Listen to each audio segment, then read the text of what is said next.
So let's get started and look at some of the different types of reservoirs out there. So the first one we've got is looks like this, and I've got one of these right here. I kept tripping over it earlier. And this is a pneumatically pressurized reservoir. So fluid that would be in here, you've got a fill port on the top, big fill area. Some of these can be filled locally, some of them are remotely. Like this one here, 727, is filled remotely. There's a servicing panel down by the root of the wing. This is up in the tail, for instance. But the one that's in my hand would be manually filled with the cap. But this top port right here that doesn't have anything hooked to it, either this one or this one, would have an air line hooked up from the pneumatic system. And so there would be air tapped off the pneumatic system. Probably would go through a regulator. Typically pneumatic systems on airplanes run somewhere in the neighborhood of 35 to 60 psi. These get pressurized typically to about 25 psi, 14 to 25 psi. So air would be tapped off, run through a regulator, and then would go in here. And so the fluid that would be in here would go maybe 2/3 of the way up. You can see there's a full mark and a refill over here on a sight glass. Okay, fluid level would be about here. And then what would be is air would be pumped into the top to pressurize the top portion of this. So there's no division between the air and the fluid. Okay, but that pressure would help maintain, it would help force it out the bottom. The outlets are at the bottom. And it would also help to prevent foaming. Okay, the two ports at the bottom, typically one is going to be the main port, goes to your main hydraulic pumps. And that one's going to have a standpipe in here, so it doesn't suck fluid right from the bottom. But then oftentimes the second one would go to like a standby or an emergency pump where, you know, if the standpipe was somewhere up here around this tape, if that fluid dropped to that level, we could switch over to a standby pump to run maybe certain critical flight controls or something like that. And then this last port that comes in on the side right here is going to be the return. So fluid would come back from the system and enter back to the return. This one, I believe, is a Cessna one. I'm pretty certain it uses 5606. So it's this one here in my hands. The one that's shown on the board, the 727, what does that one use? It uses Skydrol or phosphate ester. Okay, Skydrol is kind of like Ziploc, right? It's a trademark, or Kleenex. So Skydrol is a trademark. I want to say it's DuPont. I'm not 100% sure.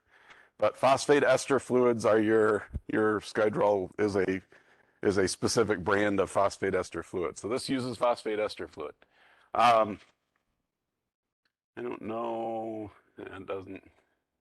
It's got a fluid spec on there, but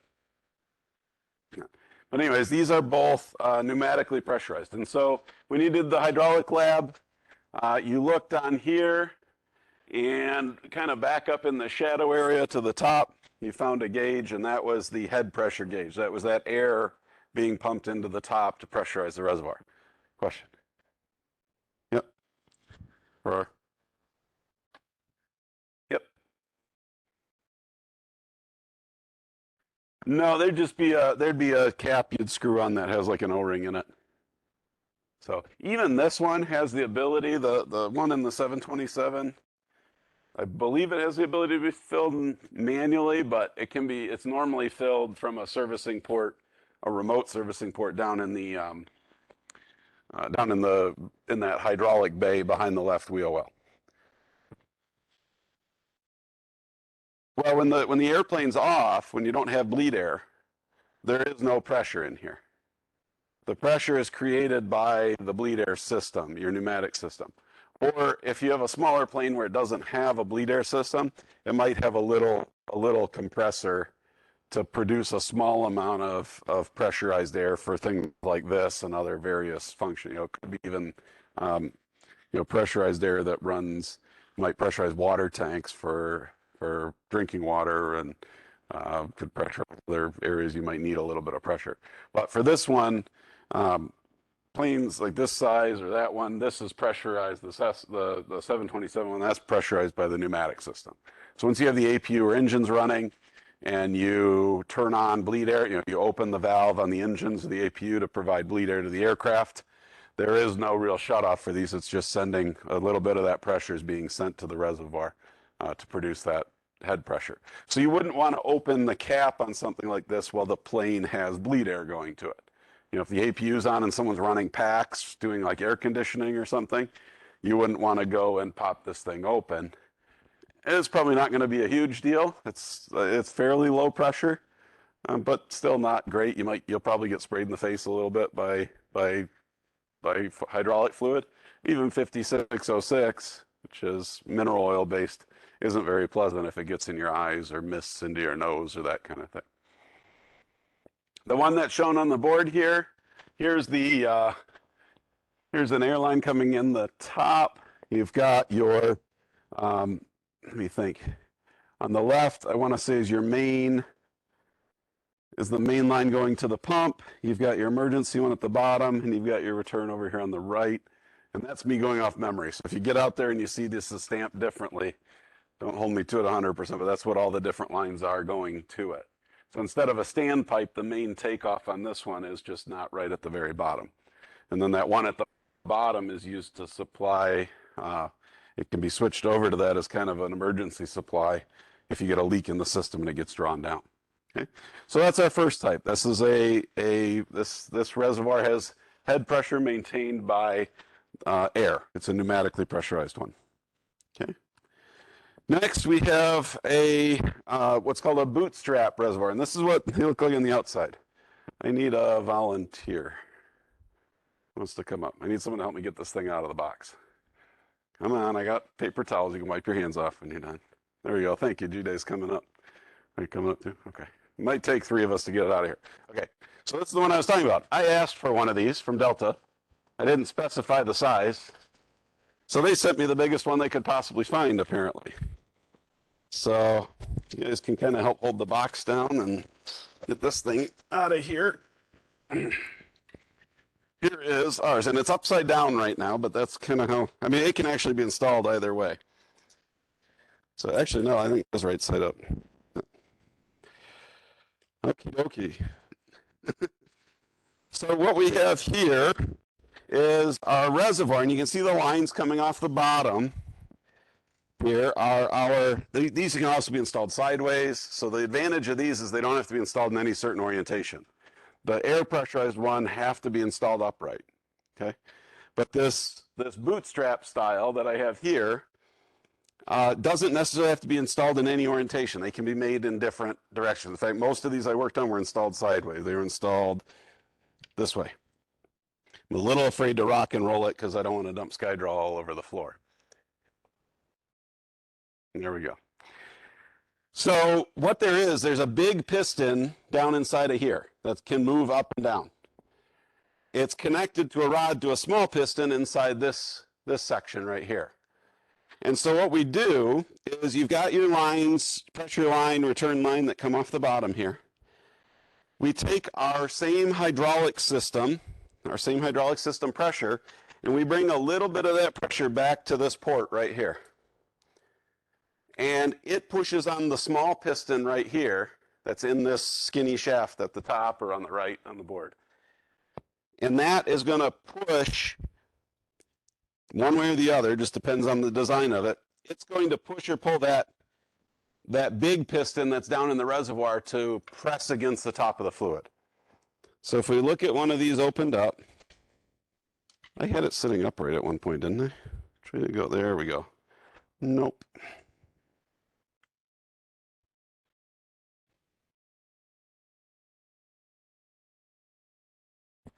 Stay. Is it? Okay. Well, so here's what it looks like if we cut it away in this example. So this one's kind of flipped upside down. It's opposite of this. But what we've got here is our reservoir here is up here. We've got a piston inside of it. This piston's attached to a shaft to this small piston that's in that rod that sticks out. And so that system pressure, that 3,000 PSI, in this case, it comes back to the top of this small reservoir piston. It's going to put pressure here, and it's going to pull down on this big piston. Okay? And it's a function of areas. So a very small area here, you can see it's very tiny, the amount of area, it's just this little lip on each side that it's pushing on. Right? 3,000 PSI on, say that is all, say the total area of that is less than an inch, right? We'll say it's 1 square inch, so I'll make it easy, right? Now we'll say it's a half an inch. That means it's going to put 1,500 pounds of force down. But then with 1,500 pounds of force spread over a giant area up here, that results in it only being 55 PSI inside the reservoir. Okay? And so now we've got 55 PSI fluid from the reservoir being pushed out the, where is the, too close. I don't think this shows the ports. Yeah. There's going to be ports that are kind of on a different side. This reservoir, this fluid will go out to the system or out to the pump at 55 PSI. And that's that head pressure to help keep the pumps primed.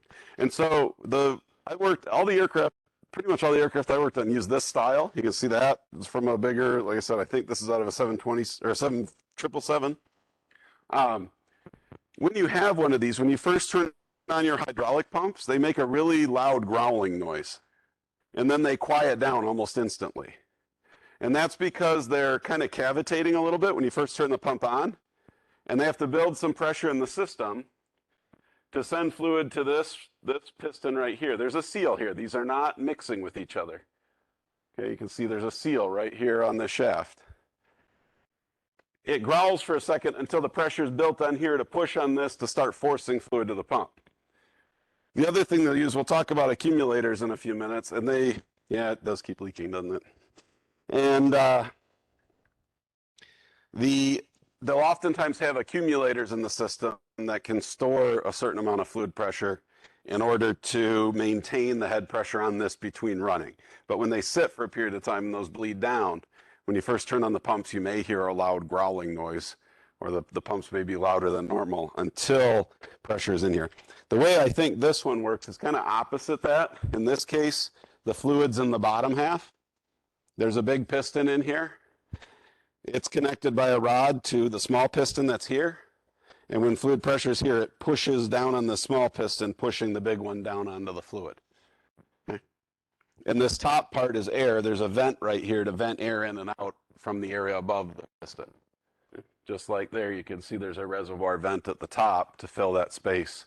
So as the fluid expands, or there's less total volume in the system, that piston is able to move up to create more space in the reservoir.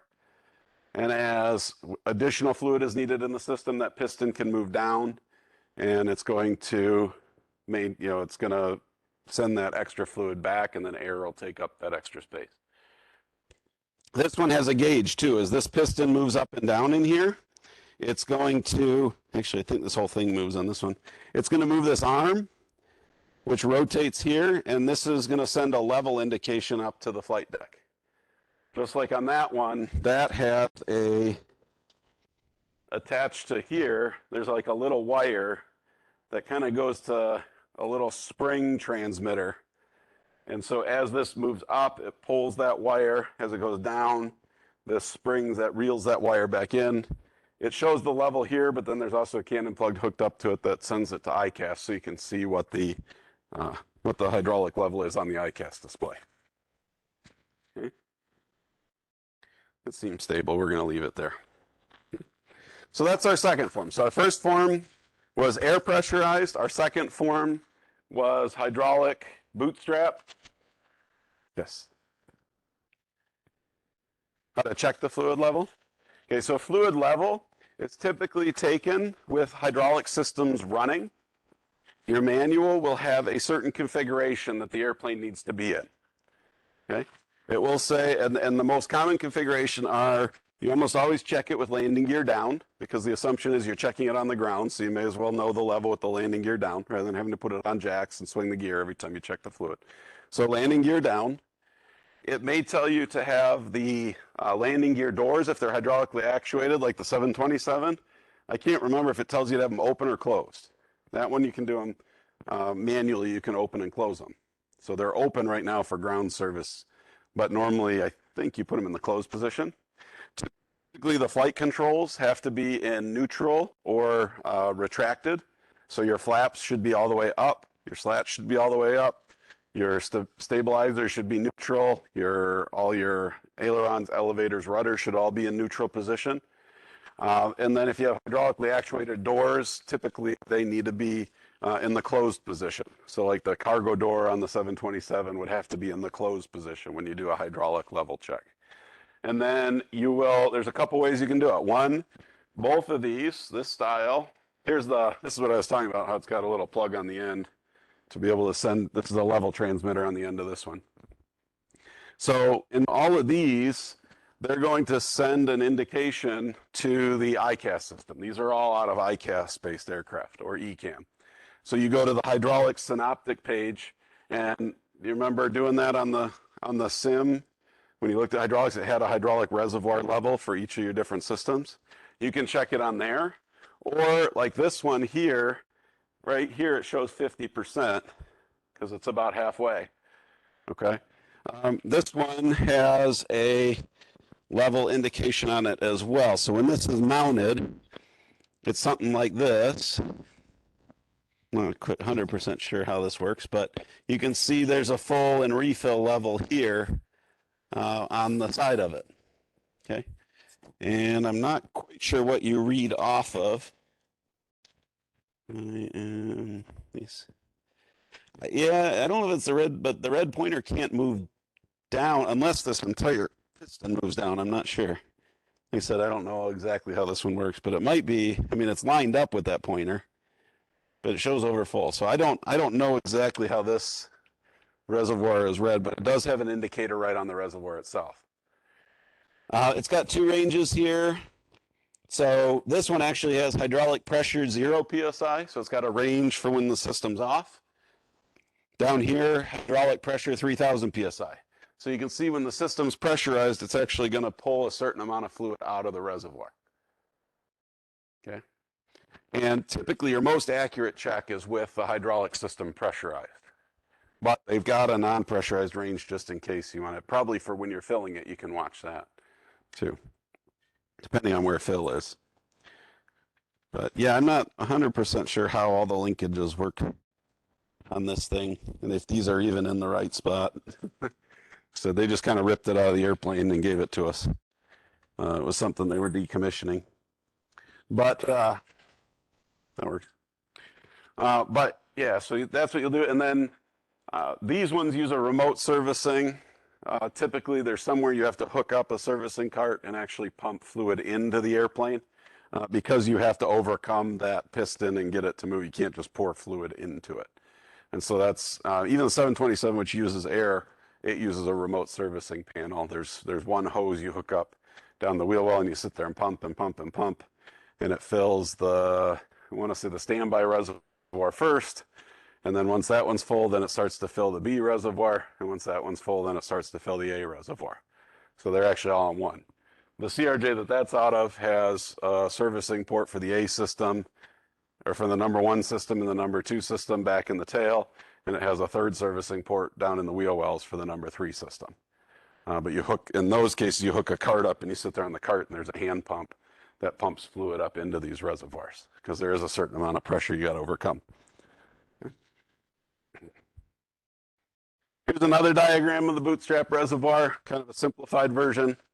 Again, if you want to see this, the high pressure in red there to the small piston, is going to push against the lower pressure piston that pressurizes the reservoir. And then you've got your suction or supply and return. See, this one's got a couple returns on it. They do have a bleed valve typically, and this one does have a bleed valve here as well. It's right here. So you can push on this, and what that's going to do is if you do get air into the reservoir area, so if there was air in here, you can open that bleed valve to vent the air out of these things because you don't want air inside of that. Okay. This one shows a quantity indicator and then the vent to be able to allow air in and out to take up space. Yep. I had these a little out of order. Here's a bleed air type. We talked about this. Okay. That was the first one I showed you. Okay. And then here is the third type, which is a piston, a spring and piston. So it works kind of similar to the Bootstrap, except now we don't port any fluid into the end here. It just has a big spring pushing on the plunger. So in the case of this one, our hydraulic fluid would be on my left, your right. This area would just be filled with air. There's just a little vent to it. And the spring is pushing this piston to the left. And as fluid fills this up, it would be able to push the spring to the right and just kind of, you just have that spring maintaining pressure on there. This one's shown in this orientation up on the board here, like that. Same kinds of lines, and this is where I was talking about. Our main pump line is on the bottom. We've got a return coming back. Here's one that's got a fill and drain port on it. You can see there's a stop here, just like the one I've got in my hands. The piston does not go fully to the left, okay? And this one has I believe there's a standpipe. Yeah, this one has a couple fittings, but none of them use a standpipe. So, and this one too has here's our quantity indication you're asking about. So when we fill it, you've got full, overfull, refill, empty. And then this little switch right here, in this case, older aircraft, it didn't send an actual level indication to the flight deck. It's just when this piston is in this position where it's at, you've got this little micro switch here, and it would send, when it hits the refill line, it trips that micro switch and turns on a light in the cockpit that says, hey, you got to refill your hydraulic reservoir. Or it's hydraulic fluid low, probably, would be the indication. So, there's that one.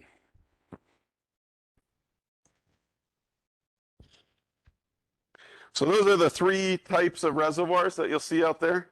Here's another type of piston spring. This one is interesting because it's got an integral filter set up on it. So probably this would be, which filter would this be? What's that? This is going to be the return filter. Pressure would be after the pump. So this has some integral return filters on it. Okay. You can see the three lines at the top. It's got a suction, a return, and then probably a fill or vent. This is again, this is a spring type reservoir as well. So.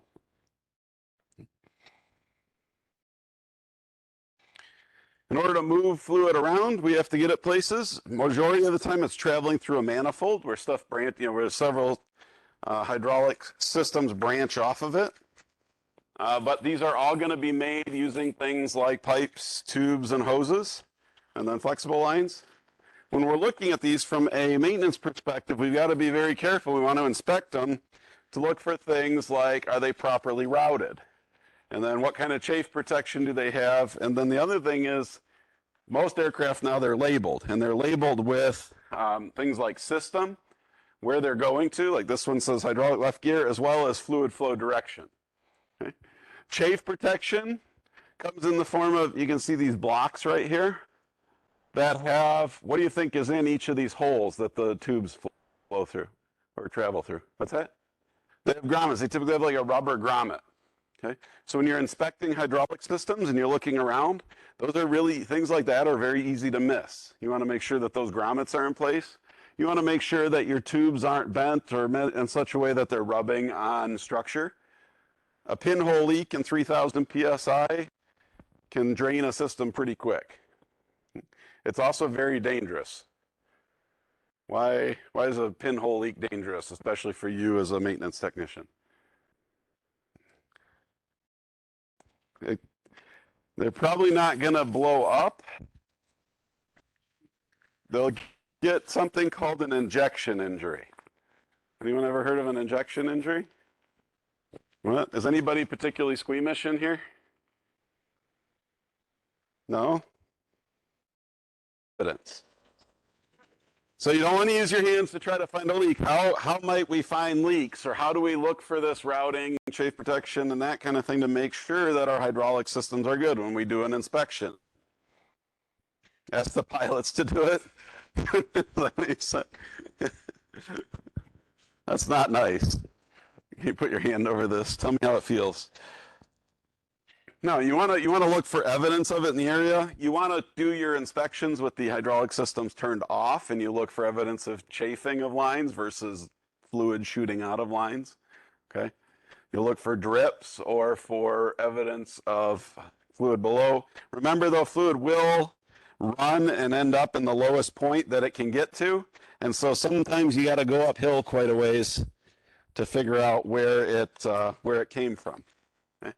Like the 727, we had a hydraulic leak all the way up in the nose area, and we were finding the fluid way back by the wing box because it traveled all the way down the belly of the fuselage.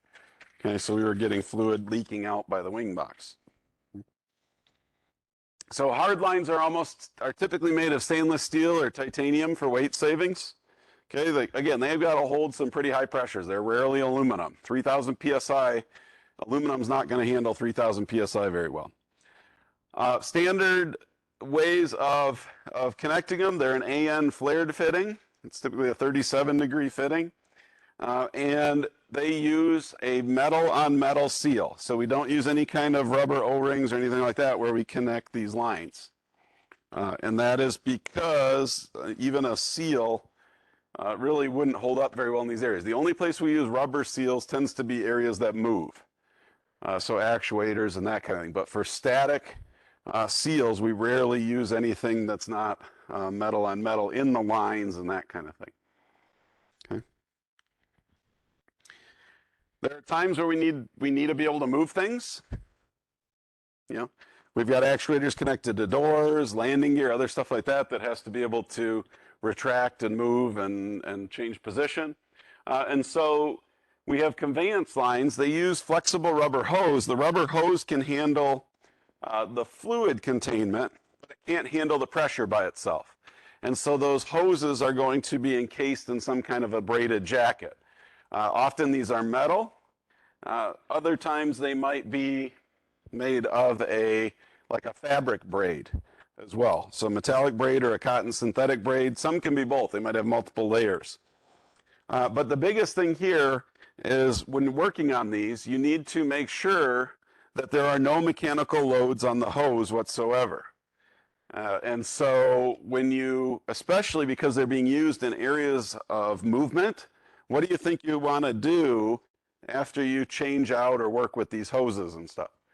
You say you're doing like a landing gear change or you're fixing a door. What do you want to do before you would ever release the aircraft? You would want to do an operation check, and you would want to watch to make sure those hoses aren't being pinched, that they aren't being stretched, that they aren't being twisted really hard, or getting kinks in them or anything like that. Okay? And so sometimes on like landing gear, what we do is plane would be up on jacks. We would turn hydraulics off. You would put the gear handle in the up position, then you'd turn hydraulics on for a second and turn it off. And that would cause the gear to start to move. And you would look it over. And then you would turn hydraulics on for just a second and off to bring it up a little bit further. And you would look at how everything's routing. And then you would bring it up a little bit more and check everything over. It's called walking it up or walking it closed or open. Same thing you can do with like a door, like the cargo door on the 720. Instead of just going full close, full open, bring it, start to bring it up a little bit, bring it up a little more, bring it up a little more, and kind of look those hoses over and fittings between so that you don't accidentally blow a line or cause damage to something that maybe it got routed on the wrong side of a hinge or on the opposite side of the trunnion than where it's supposed to be. So, it's a good idea to do those slow checks before you go and do a full speed gear swing or something like that. Here's the jackets, different ways that they're constructed. Okay, they can have, like I said, some of them can have multiple braids, like the top one. Some can be a single braid with two different layers of rubber on them. The hoses have something called a lay line on it, which oftentimes also gives the part number and some of that stuff. What can you use that for? Why is that important? What's that going to allow you to look for? You can look for manufacturer information. How about when you're installing these? What is that ley line? It's called a ley line. Why is that? What can you do with it? You can see if it's twisted. If that ley line is spiraling around the hose, that means the hose got twisted. Sometimes when you go to tighten these down, they can get a twist in them, and you don't want that to happen. Okay? There's some pictures of what they look like on the outside. So you may see it. We've got here is the big steel braided one. We've got a fabric braid. What's this orange one up the middle? What's that got on it? That's got a fire seal over it. I don't know what kind of braid it is. It could be fabric or it could be metal, but then they put one of these fire sleeves over top of it. Okay, it's either in a hot area or it's somewhere where we want to contain any leakage to prevent it from getting on there. But these are those 37-degree flare fittings. They use AN, standard AN sizing. Here's the male side of it right here on the right. Okay, threaded. The actual sealing surface is not the threads, it's this flare at the very end. Okay, and you get inside of here is the flared piece that's going to sit against those two faces, those two angled faces. And when you tighten that B-nut down, it wedges them together. Okay, you've got the male side like that. The male side is the flared fitting. Whoops, looks like this. Right. The female side tube is going to be this shape.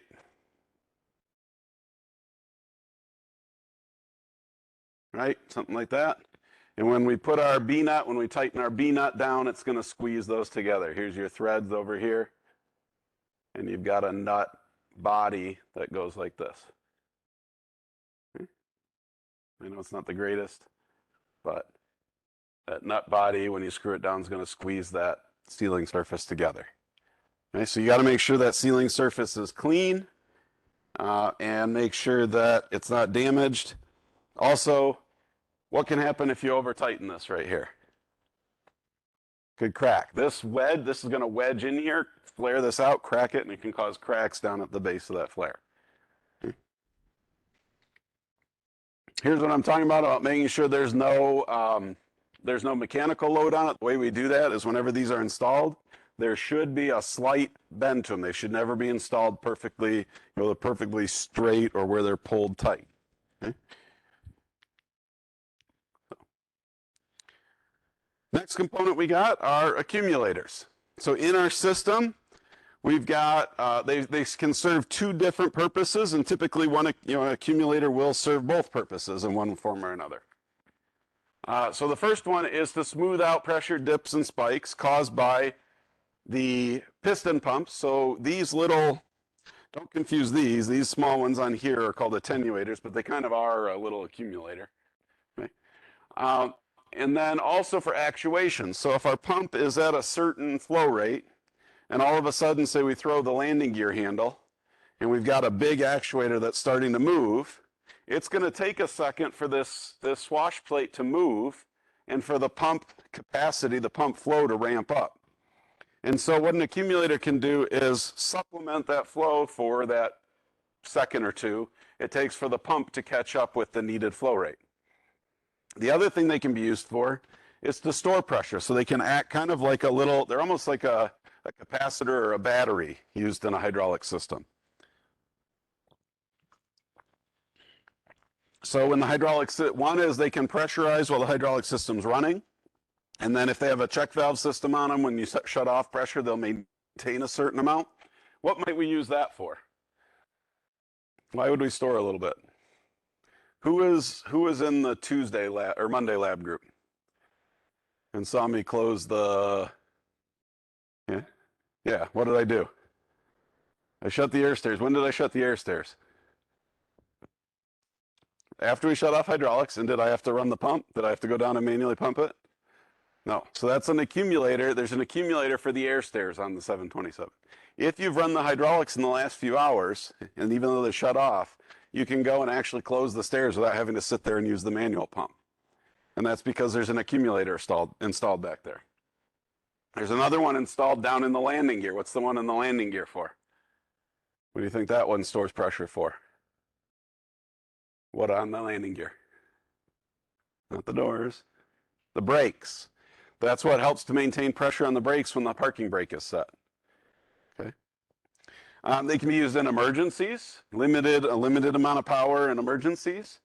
And then the hydraulic pump bootstrapping is they can maintain the pressure on these bootstrap reservoirs so that when you first turn the pump on, it doesn't cavitate.